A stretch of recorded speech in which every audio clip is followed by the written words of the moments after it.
You're listening to DraftKings Network.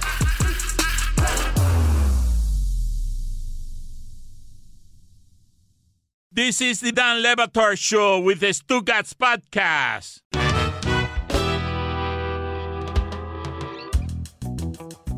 So I just saw a gun. You did. I did. Yep. I mean, we both did. It was both incredibly reassuring, Stu. Sorry about that, guys. And really terrifying. Okay. Yeah. YouTube.com/LeBatard and Friends. Watch Chris Cody flex. Guy's been working out. Has he? Iron Temple? How do you define working out? Well, have you been working out? Let's start there. Lifting weights. That's how I define it. I've been moving my body. Right. Well, hell yeah. What does that even mean? Just bowling league. I like to get a sweat in every once in a while. Mm-hmm. You Bowling league. Sweaty stains today. Wait, do I? Yeah, when you flex, I was like, look, Oh, there it is. for the pitties. Nice. Yeah. That's deodorant, I think. Kind of like a charcoal gray on top of the heather. It's a bad color of your shirt. Do you guys do the deodorant before or after the shirt? After.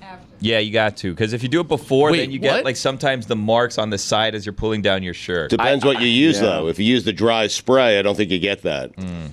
I go before, and then Yeah. I have to, like, Mission Impossible my way into it without those stains. That's how I do it too. So you're taking your shirt and then stretching it and then putting it inside, or like you're going like this underneath? I'm like, sort of going like, No, I do it like you, jumping Pablo. in. I to put it like head first and then arms in. Yeah, I'm trying to slide the arms without the friction. No. Arms and then head. Arms and then head. Arms in. Speaking of arms, I'm glad there's a gun around. Are you? Because so many people are coming after you? Well, just in general, you guys have been through some things, right? Like, let's give the brief history of reasons that Frankie, our security guard, should in fact be armed, right? Like, does it make you feel better, Stu? It does make me feel better that our security guard is packing. Yes, of course it does. If someone were to break in here wanting to cause harm, inflict harm on us, it's nice to know that Frankie is, he's jacked. Frankie legitimately jacked. Yeah, he's a professional, and he has a gun. Marksman Yes. too. Mm-hmm. Is that right? Oh yeah. I mean, this is all licensed, certified, in the interest Above of genuine board. self-defense. Are we saying too That's much? not a thing in Florida anymore, just FYI. Also true. And also, yeah, we're revealing a lot. Frankie cleared it. When Stugotz went up to him and said, "Hey, can Pablo talk about your gun?" Yeah. Because this came up in talking about the Mega Millions. Mm-hmm. So the Mega Millions was awarded, and it is a person in Florida. And there was a conversation about how exactly that person should defend themselves from Stugotz. Yes. And Frankie lifted up his T-shirt, no pit stains, no deodorant stains, and revealed, tucked into his waistband, Right. said armament. Yes. Well, we said we were going to go up to Neptune Beach. I told Frankie to research this. He's very upset we didn't win. Okay. He and I had a 50-50 deal. So we're going to go up to Neptune Beach and find the person who did win. I don't know what we're going to do once we find the person, but we're going up there. And listen, it's close to my house. It's closer than the studio is. Neptune Beach? Right by my house. 2 beaches away. West Palm Beach, I think Jensen Beach, then Neptune Beach. Couple of beaches. Yeah, cutting it up. Just you and Frankie in like a dune buggy, going north up the Atlantic with a gun. Yeah. Yeah. What are you going to do? You're going to I have no idea. kidnap someone? I don't understand your plan here. I don't know. Leave it to Frankie. It's his job. Neptune Beach is so far away. Stugotz, how are you making this commute It's a lie. every It's day? above Jacksonville. Is it really? You don't know where Neptune Beach is. Right near his house. It's adjacent to Jacksonville, yeah. Duval. Is this the Space Coast? What's the Space Coast? No, is that that's like Cape further south. Canaveral? Yeah. That's kind of a badass name for a coast. I did go visit my friend's parents in Vero Beach, and on their deck, on their patio, I saw a space shuttle launch. And I didn't realize that this was possible, but the Space Coast should be factored into real estate decisions. It was unbelievable. Probably is, Pablo. It'd be funny if, like, Tony Khan is the one that won, right? Like, because this is Jacksonville. Tony Khan did Trevor Stugotz's Lawrence. plan Yeah. of buying all of your plan, Billy, he bought all the of tickets. buying every Yeah. possible numerical combination as discussed yesterday. Tony Khan. Did you guys see the video from, I guess it was maybe a week or two ago, of that woman who had won? Maybe it was Powerball or Mega Millions, which are the same in Jess's mind. But No, she showed Charlotte's up. Mind. Charlotte's Different mind? woman. Jeez. Jeez. Wow. I'm That's gonna pay a fine. Let's move on. I'm gonna pay a fine for that. A hefty one. Yeah. That video of her showing up at like the deli or the convenience store and claiming her ticket, and then like breaking down into tears, and then just running down the sidewalk as people with cameras chased her. It felt like the most realistic depiction of what it's actually like to win this thing, which is to say, it's actually terrifying, and your immediate thought is, holy shit, someone might come after me with a gun. And Stugotz. I expected Stugotz to be in the I'm background. just the driver. That's all. Frankie needed a ride to Neptune Beach. I offered a ride, and then, what we do from there is up to Frankie. It would be terrifying to win $1.5 billion. I think that it would. I feel like the number one thing you don't want to do is reveal that you are, obviously, reveal that you're the person who won. You want to keep that a secret for as long as possible. Well, it's why people do. Certain people who win the lottery do not come out with a winning ticket or have their name announced for a good week to 10 days sometimes. I would pay off as many people as possible to prevent that information from ever getting out using my $1.5 billion. Well, I think you like some states, I don't think you have to reveal the name, and you could set up like corporations and all that. And then there's like always the doofus that like does it and then tells everybody that I won. You know that there's this show on like HDTV or HGTV, sorry, that's called like My Lottery Dream House or something like that. I've seen that, yeah. And it's literally like they somehow track down all of these lottery winners, and then they're like, let's find your house that you want to live in, but you only have 3 options, and you have to choose one of these 3. And the first option is always terrible. Right. That feels like every episode of House Hunters International. Like, they always have 3 options. There's like a high-end option, a low-budget option, and then the middle option. What are your must-haves? And then they always are like, we're moving to New Zealand so my wife can be a professional mermaid. Our budget's $5 million. And I'm like, how does this work? And why am I watching all of them? I love it. I can't stop. I'm so interested in Costa Rican real estate right now. It's not even funny. But to Billy's point, I think when you win $1.5 billion, what you have won is there are no options. Any house is my house. Whatever house I want to be my house is going to be my house. Why are you giving me 3 options? I can afford anything. Well, and why do I need HGTV to find a house for me? It's a great concept for a show, and now I feel like I might need to go watch it, Billy.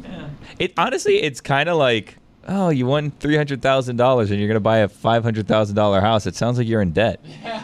Like, lottery didn't work out the way you thought it was going to work. With these interest rates, I don't know about that. My favorite of those shows, in which I think you're offered like 3 options to make a decision, is Tattoo Nightmares. Have you ever heard of Tattoo Nightmares? No. People bring in regrettable tattoos from their life, and they are presented with a suite of possibilities to rectify this. And so you'll get like your ex-wife's name turned into like a haunted house. That was an episode I saw once. Mike will be on that show eventually. That's where he is this week, actually, filming a few episodes. Did you see Sylvester Stallone turned his ex-wife's face into the face of his dog? That's what I'm talking about. Yeah. I didn't know that. Yeah, well, maybe it's not real, but I saw it on the internet, so I assume it is. So apparently, him and his wife got into a situation where he wanted this dog. She said, you can't have this dog. And he said, okay, we're getting divorced. And then has the dog, and then had his wife's face tattooed on his arm, taking up like a huge part of his arm. And the tattoo of his wife has since been turned into the face of the dog that he was told he couldn't have. We can all agree that the dog wasn't the last straw there, right? Like, there's been some stuff brewing in that relationship for a while. Yeah. I remember interviewing James Harden and showing him a photograph I'd printed out of a man who had gotten a giant Thank you. journalism. A photo of a giant James Harden face tattoo on his body when he's with the Rockets. I just wonder what that tattoo is now. Definitely got switched into like Shea Gilgeous-Alexander. So the thing about Sylvester Stallone's dog tattoo is that they couldn't really figure out a way to make the shape of the human skull the shape of a dog skull. So it looks facially like a dog, but with a human head on top of the dog. It was, like Anubis, the Egyptian god. Yep. Exactly like that. I've seen The Mummy. It's exactly like that. I walked into this room, overhearing the Stole my thunder. Sorry. Please continue. I walked into this room to just exactly that. Stugotz having a side conversation with Chris Cody about who won yesterday's Dwayne Wade interview. I did. I mean, viral clip. Stugotz. Best guy. Would you get one question in there? I think one. I mean, maybe a comment or two about golf. Yeah. I'm good with that. Stole the show, baby. It's my role. We were just texting each other like, good job, man. It was all you. We were giving each other credit. Well, he said I came out. Like, I was like, I think it was maybe Billy. Like, one of us back here. It was a great interview. One of the two of you gave me the Paul Pierce line. It was great. Both of you are great. But Chris was praising me, and I was praising him back. No, you take praise. Well, I really credit. was just praising you, and you praised me. Like, I was like, thank you. But it was all you, man. Like, that interview is made by that question. It was great. Dan was texting me last night, and he needs to stop texting me and just detach himself from this show for a little bit, okay? He cannot stop texting people about... He was texting me this morning, can we get Skipper to talk about the Barstool ESPN thing? And it's like, no, he can't. He's like in Spain somewhere. Like, stop worrying about guests on your show. Be away. Yes. And typos. Podcast descriptions. Headers. Dan is really the copy editor, if you think about it. The number of merch email line edits he has sent me. I'm like, I'm not even involved in this. But he was regretting that we didn't unleash Billy on Dwayne Wade about Heat Lifer stuff, and I said it wasn't the time. He sent me that too, and I was like, Dan, like, the interview was going very well. Why would I have done that in that spot? It would have ruined the vibe completely. And he didn't like the Heat stuff. That one question we did give it, he was like, water under the bridge, don't really want to go there. Like, Dan wanted a follow-up there with us doing shtick. Is it just me, or is Dan sometimes mean to our guests? It's not just you. No, consistently he is. I think he's a sweetheart. He's awkward. I think the Cooligans love Dan. Who do you think breaks up with who in that situation after that interview? I don't think they enjoyed that at all. Hey, it's Mike Ryan, and I've been outdoors more than I'd like to admit this summer. It's really hot. I've been burning through shirts. Can't go anywhere in South Florida without a backup shirt. I'm just telling you right now. But that's going to be the second best advice I give you here. The best advice I can possibly give you, it's cracking open that beautiful white can and letting the great taste of Miller Lite hit your taste buds so hard you feel it in your heart. Have yourself some Miller time, folks. Miller time. You know, the time when you and your friends can get together and enjoy the simple things in life. Why don't you let these wonderful summer moments get amplified with Miller Lite? Because when it's summertime, it tastes like Miller time. The best beer there is. I promise you, there isn't going to be a better decision that you can make this summer than just taking a sip out of that beautiful white can. Make unforgettable summer memories with Miller Lite. Get Miller Lite delivered right to your door. Visit MillerLite.com/Dan, or you can find it pretty much anywhere that sells beer. Celebrate responsibly. Miller Brewing Company, Milwaukee, Wisconsin. 96 calories and 3.2 carbs per 12 ounces. Don Le Batard. Why are you guys blurting out safety names? Oh, it's the best game ever. A little while ago, we were talking about Bernard Pollard, and now I think we're just playing a game in this studio where we're just naming safeties. Yeah. Kind of like the 90s baseball player game. Like a couple minutes ago, I just blurted out Brock Marion.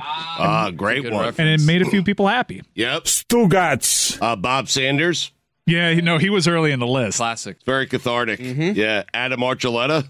Not a good safety, though. No, but a great name and a name. He had a run. A name alone sounds like he should be better. Adam was a good safety for a few years. Did someone say Brock Marion? Yeah, that's where this whole that was a gambit. Hey, listen, I'm struggling with memory as I get older. This is the Don Le Batard Show with the Stugotz.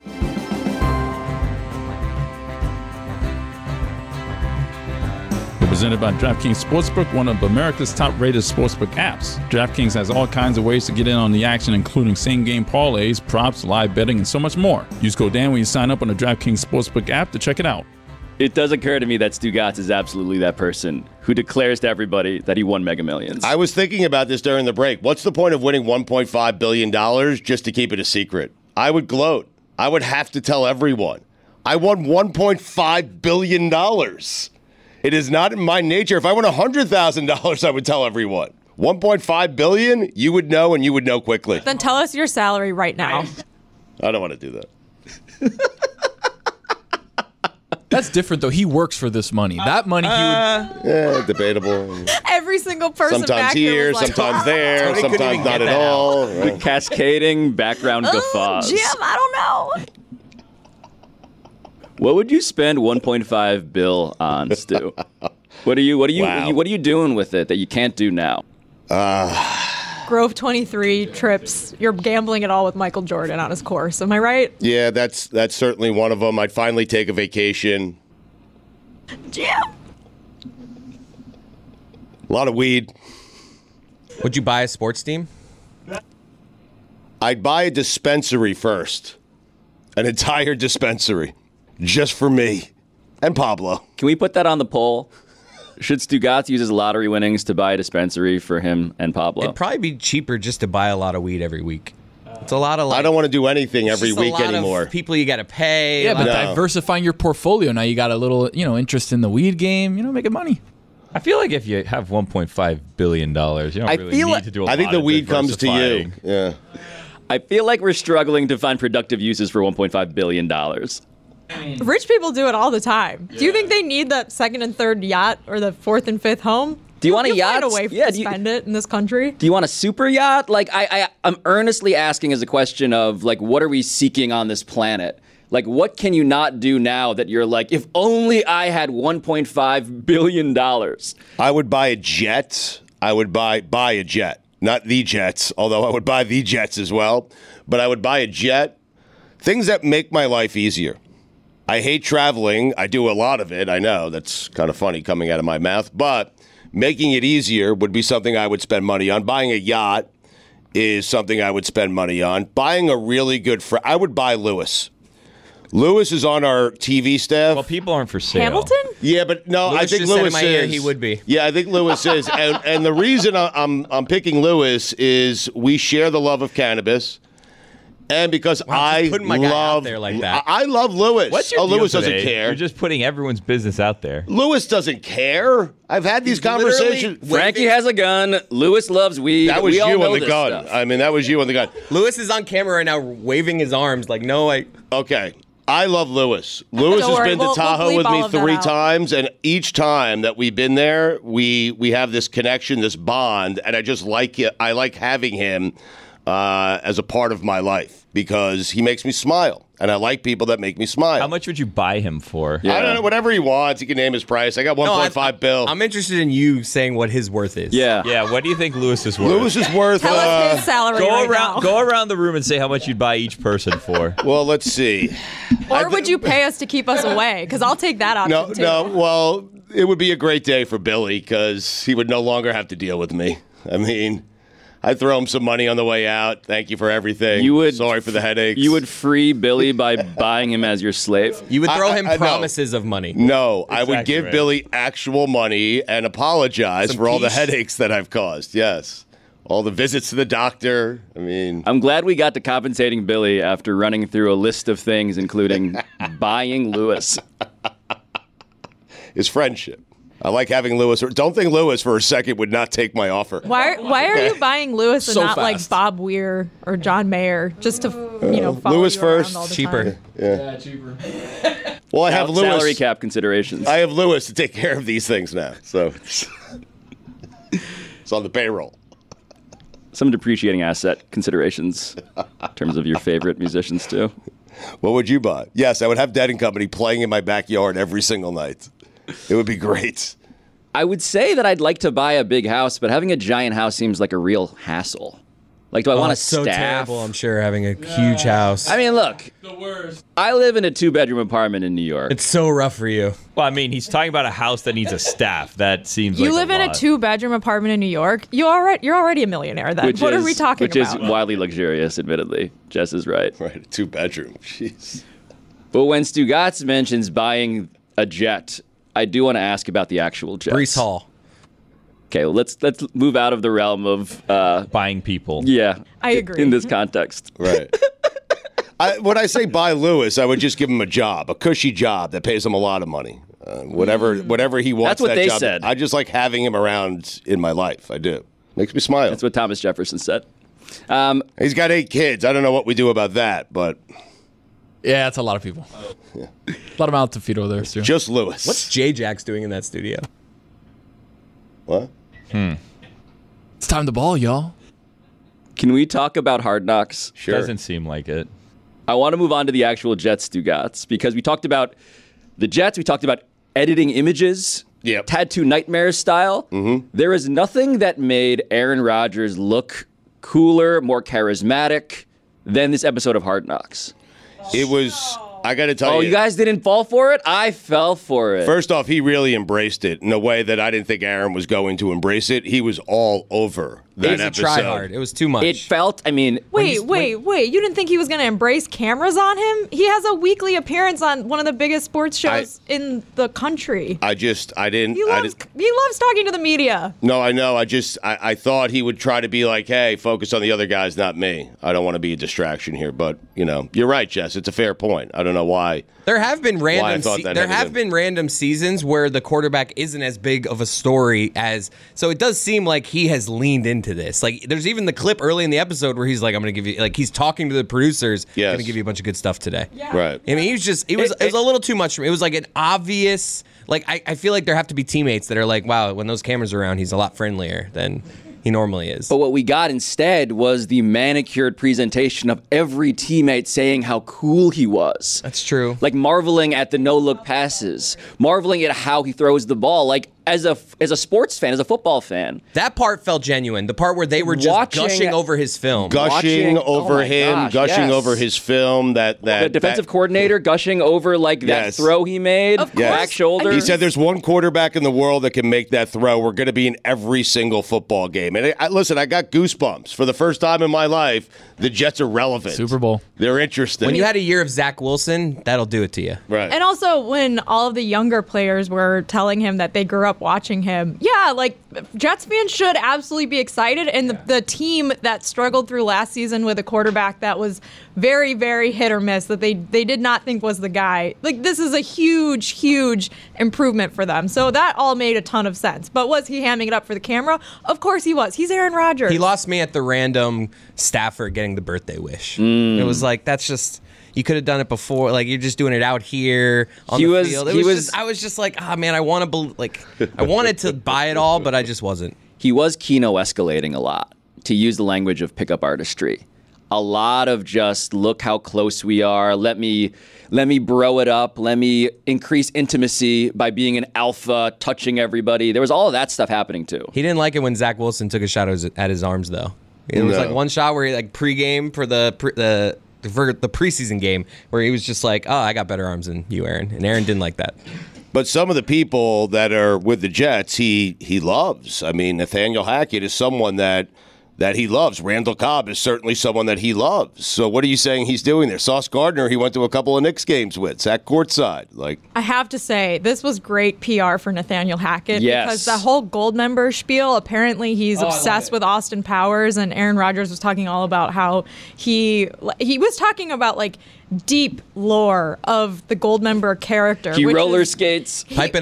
Why his genitals are gold, deep in the Austin Powers lore. And I'm like, this makes Nathaniel Hackett look pretty chill and cool, I have to admit. What's the appropriate amount of time for someone Also to weird, become best friends with someone else? Lucy, how long have you worked here? A month. Yeah, and Jess is the love of my life. So Wow. Billy will be there in a few weeks. We'll be close. I could tell. Lucy also makes friends on friendship dating apps. It's going really well. We were talking about that just before the show started. I'm blown away by this. Me too. But I was asking, and I'll ask you guys now what I was asking her. I just buy friends. When you have the opportunity, because it sounds like a lot of this is based on aesthetics, right? If you're on a dating app, you're basically choosing what your friends look like. You can go through their profile and see what it is that it's about them. But you're choosing the look of your friends. So if you can choose the look of your friends, do you try to choose friends that look at your level, are less attractive than you, or more attractive than you? Because you have the opportunity to choose what your friends look like here. So you can choose exactly where you fit in this group of friends. Great question. It's less about the attractive level, so much as the curation of the photos. If you have model-like photos on there and that's it, I don't think we're going to vibe so much. I think if it's a photo shoot every time, that's a no. But I don't really care if you're really hot or really ugly. If you have something in there that's funny or interesting, but yeah, there are ugly people that exist. It's like, damn, she's ugly. Yeah. I want to be her friend. But no one wants to be the ugliest. All of friend, Lucy's right? friends are now wondering if they're the ugly That's one. what I'm saying. Like, you could be like the third ugliest friend, but no one wants to be the ugliest friend, right? Well, I've definitely not ever ranked my friends and be like, so this is the hottest one, and this is definitely the ugliest one, but man, does she have a great personality. Let's do a top 5 right now then. Top 5 of Lucy's hottest friends. Okay, let me think. I'll get back to you. It does raise the question, though, of whether Aaron Rodgers likes Nathaniel Hackett because he's useful to him. Because he's ugly? Well, no. Although I did notice that Nathaniel Hackett came into this season with a goatee. Classic move when you're trying to change your... Rebranding it, baby. It's the Greg with 2 G's Williams approach to mistaken identity. Was he going by Nate? Because I heard Aaron in an interview refer to him as Nate and refer to him as Hack, which is very different than Nathaniel Hackett. Totally different guy, you're right. Different guy. Nate Hackett. Compare Google image Nathaniel Hackett as Broncos head coach versus the guy who is Keno escalating Austin Powers gold membering Aaron Rodgers last night with the goatee. All of this felt like a conspicuous rebrand and image editing. And it doesn't even matter because the highlight of the entire episode was the charcuterie board. It was. It was. I just now realize, though, because of all the skepticism that Jez has, that in fact Aaron Rodgers not only was in on this entire Hard Knocks thing, it's pretty clear that Aaron Rodgers sees Hard Knocks as an inside job. Hey folks, are you missing your NFL team's out-of-market games? Do you not have a great plan? Do you need a much better plan? Well, I've got a deal for you. Switch to my plan from Verizon and get NFL Sunday Ticket from YouTube and YouTube TV on us with eligible phone purchase and Unlimited Plus. That's a value of up to $449. Get every out-of-market game every Sunday afternoon. Switch to my plan at your Verizon store today for a limited time and get NFL Sunday Ticket from YouTube and YouTube TV on us with eligible phone purchase and Unlimited Plus. It's your Verizon. $449 value applies to NFL Sunday Ticket 2023-24 only. Additional terms and embargoes apply to NFL Sunday Ticket on YouTube. No refunds. Dan Le Batard. You know what a razor is, Dan? I do not know. I don't know what a Motorola Razor is. You don't? No. I bet you had one. I did not have one. Really? Well, let's walk through your phone history. What kind of phones have you had? I never had a Motorola Razor. I did not have a Motorola Razor. What was your first phone? Ooh. Not a Motorola Telegraph Razor. machine? After that. The Motorola Razor, Dan, was the one that was like really, really thin, that it flipped over, but it was like as thin as like a razor blade. That's why they called it the Razor. What is a telegraph machine? I don't know. They had one in Downton Abbey. Stugotz. The Titanic, stop. Has sunken, stop. John Jacob Astor, stop. Is missing, stop. You think that was my phone? You think that my first phone was the Titanic's emergency signal? This is the Dan Le Batard Show with the Stugotz.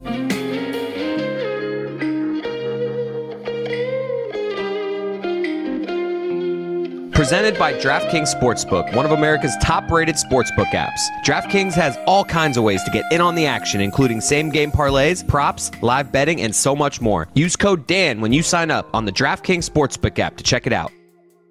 It is the case that if you throw some music underneath some clips of Aaron Rodgers doing stuff on a football field, he's gonna be Stugotz, like actually impressive. I am such a big cynic when it comes to him. I believe that Jess is right, that he loves the media, but he just loves to hate the media because the media is actually useful to him. And when they betray him, he hates it. But this was an example of a quarterback and a media organism working in concert to great effect that I enjoyed. Yeah. It was, just getting back to Hackett for a second, it was great to watch. Like, I snorted a 1 hour green line of cocaine last night. It's the happiest I've ever been being a Jet fan. I'm serious.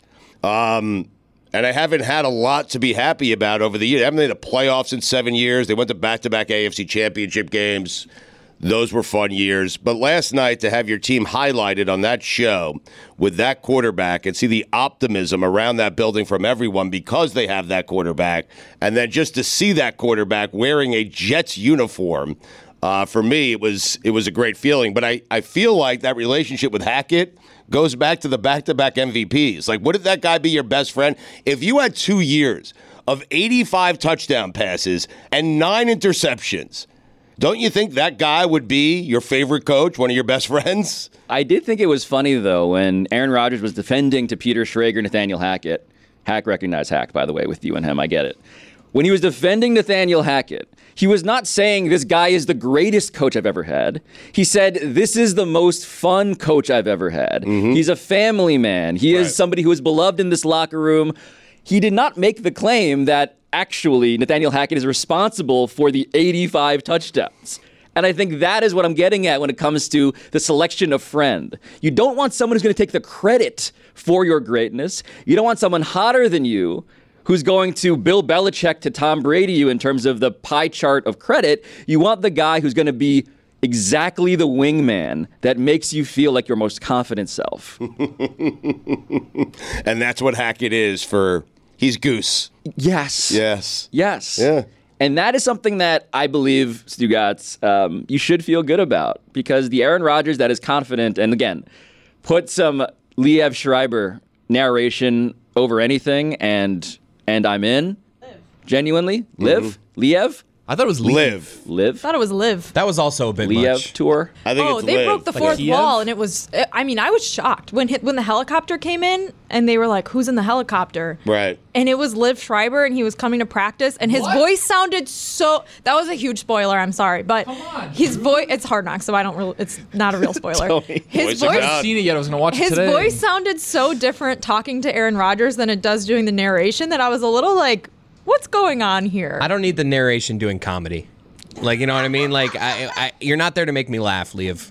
Okay? Do your job. You're great at it. You want him to leave. You are fantastic at that. Do that. That was a good one. When it comes to the question of intensity, though, right? We're talking about coaching. We're talking about when are people doing too much. Should we discuss the Eric Bieniemy story? Can we get to that bit of sports? This idea that Eric Bieniemy is now Stugotz with the Washington Commanders. After leaving the Chiefs, after being unable to get a job as a head coach, he is now with the Washington Commanders working for Ron Rivera. And Ron Rivera comes out to the media and takes questions and says that some of the players on their team are concerned with Eric Bieniemy's intensity level. Right. He didn't serve anyone there by doing that. Like, for a guy who communicates for a living, and I'm certain because I was reading a story this morning, as a matter of fact, he's going to go back to the podium today and apologize for those comments because he left people to wonder, wow. Like, it fed that narrative of Eric Bieniemy not being able to get a head coaching job in the NFL, right? I really don't care what Sam Howell and Antonio Gibson have to say about any coach. Go win something, please. I don't want to hear it, okay? And then Rivera doing that. Shots at Sam Howell. Who cares? He's too intense for Sam Howell? I mean, if anyone watched quarterback, you saw how intense Bieniemy was and how much respect Patrick Mahomes has and Kelsey and that entire offense for Eric Bieniemy. He's an intense guy. Stu, quarterback or Hard Knocks? I'm pinning you down here. I mean, Hard Knocks has my team on it. You can't ask Stu that right now. Right. Objective, though. Objective. You can look at it. I mean, the morning after. Stugotz has referenced quarterback. This show has about 1 million times. It's a great show. It's a really good show. The Eric Bieniemy question, though, that you're concluding, the answer to off of this data point of how beloved he was with the Chiefs is making you think this is not an Eric Bieniemy problem, despite the theories that are now cropping up that this is why there's an Eric Bieniemy problem. This is a Commanders players-specific issue. They're weak is what you're saying. If his intensity was good enough for Kelsey, if his intensity was good enough for Patrick Mahomes, his intensity should be good enough for Sam Howell and Antonio Gibson. I don't know why I'm choosing those two. They're just funny names. They have no reason to be complaining about anything. They should be thankful they're in the NFL and that Bieniemy decided to go there and be their coach. Oh, my God. With all his experience. I'm serious. But I assume if you've made it this far in your career that you're in the NFL, you've had intense coaches before. So for it to be so intense that you're remarking about it to your head coach, that is interesting to me. I'm not picking a side here because it's very limited information. Because also Eric Bieniemy seems to have a pretty good track record with the other players that he's coached on the Chiefs that have been very successful. But I can't imagine that there are NFL players that are in the league that are like, oh, no one's ever yelled at us before. Like, that just doesn't, I don't know how that could be true. But it doesn't shine a good light on Eric Bieniemy. And now you have Bieniemy walking around practice wondering who are the players who said something. Yes. And then he's going to ratchet up the intensity on those players once he finds out. I can't wait to see what he does to Howell. Did you say yes to your own point? Yeah. Yes. Yes. This begs the question, honestly. The Washington Commanders. We might have done them yesterday. Pretender or contender? Weak conference. That's all I learned from yesterday. Division, We did them yesterday. All right, we did them yesterday. We did do him yesterday. Yeah. What do we say? Contender or pretender? Contender or pretender? What did we say yesterday? Yeah, what was the answer? Because it might have changed. Pretender. Still a pretender. There's new information, yeah. Right. If I said contender yesterday, it's pretender today. No, Pretender's the cat. I'm glad we brought this back. Yeah. It does. You brought it back. It does remind me of something else we did yesterday, though, which is Stugotz's just feelings on being a parent coaching kids. That's the lens he sees Eric Bieniemy through. He wants Eric Bieniemy patrolling the sideline with a lacrosse stick. I want Eric Bieniemy to be the coach that he's been his entire life. He should not be changing. You have to adapt to your players. Every player is different, so I understand that from an individual standpoint, but his intensity is something that has always been there for him, and I don't want that taken away from him, and I certainly don't want Sam Howell and Antonio Gibson to be dictating how that man is going to coach that football team. The best part about choosing Antonio Gibson the for only this, two commanders I know. fair enough. That actually makes sense. Is that he's in an ESPN article saying, I haven't practiced like this since I've been in the league. That's probably going to help us in the long run. I feel I'm probably in the best shape I've been in a long while practicing like this. Sometimes people can come off a little more soft or more caring, but sometimes you need somebody to get into you. It just helps you. That shows they really care. At the same time, it's like, get this done so he ain't yelling at me. That's perfect. That's just perfect. Sam Howell, though. Yeah. Total weak link. Totally. Who's the backup? He is the backup. Oh, who's the starter? Brian Robinson? Really? Yeah. The more you know. If you leak to one pretender, if you leak to one like journalist that you don't like this guy, that he's being too rough, right? You then go to cover your bases and tell another journalist, like, I like what he's doing. So then you're not the one connected to it, right? Yes, yeah. You kind of have evens to. out. Yeah. We're not even certain, though, that they were complaining. They just said he was intense. That's why it was a bad job. It's a Ron Rivera problem. It's a Ron Rivera thing. That's where I land on this. It was poor communication. No matter what the actual truth of this is, and there might be valid reasons to think that this guy is actually a bully in ways that are unusual for NFL coaches. Ron Rivera mentioning that in a way that I love, because Ron Rivera, besides being married to a Filipino woman, that's a real fact, is also somebody who is making a giant mess for his team. And now this is a storyline. And now this is actually asking the question of, like, so what does Eric Bieniemy always get wrong when it comes to interviews? Is Eric Bieniemy in these interviews, beyond being a black person in America and therefore graded more harshly than everybody else in his coaching demographic, is he also just super intense in those interviews? He might be. Uncontrollably intense? He might be. I think the number one reason he doesn't get NFL jobs, and I think it's why he went to Washington, is because a lot of people think Andy Reid is calling the offense there, calling the plays there. It's his offense, it's his design, and that he really wasn't doing much, right? But now if he goes to Washington and he makes that offense with those quarterbacks any kind of good, then people will be more convinced that he can be a head coach in the NFL. I think that's why he went there. Like, it's easy to do it with Mahomes and with Andy Reid by your side and Kelsey and those guys. Do it without him. And if he does, he'll get a head coaching job. I'm not saying it's fair, but I do believe that's why he went to Washington. And then I'm seeing this quote that Eric Bieniemy said, quote, "I'm always going to be loud, always going to demand from my leaders." And all I can think of is Stugotz yelling at children. They were teenagers. I wasn't yelling at them. Just trying to motivate. Yelling with them? Yelling with them, yelling at referees, yelling at the opposing players. What's your go-to referee taunt? What are you yelling across Know the the field? rules? Get those glasses fixed. You have one job. I can't stand referees. I shouldn't say this. I mean, there's no reason to say it. You just did. Yeah. You can't stand the, It's the one place in low-paid their adults life. who volunteer to help enable your children's sports dreams. Do your job, know the rules. It's the one place in their lives. Okay? They're underpaid, Stugotz. Like they cannot possibly be in positions of real power. Listen, I don't set the the pay structure for youth referees, and I didn't tell any of them to be refs in the first place. But if you're going to be one, take it seriously, know the rules, do your job. I feel like the refs would agree. They should know the rules. It's the least they can do. I mean, we had a referee one time at a game who called the game a tie, even though we're supposed to go to overtime, because he wanted to get home early for dinner. So you're saying you're mad at a referee because they revealed themselves to be the Stugotz of referees. Because they wanted to eat.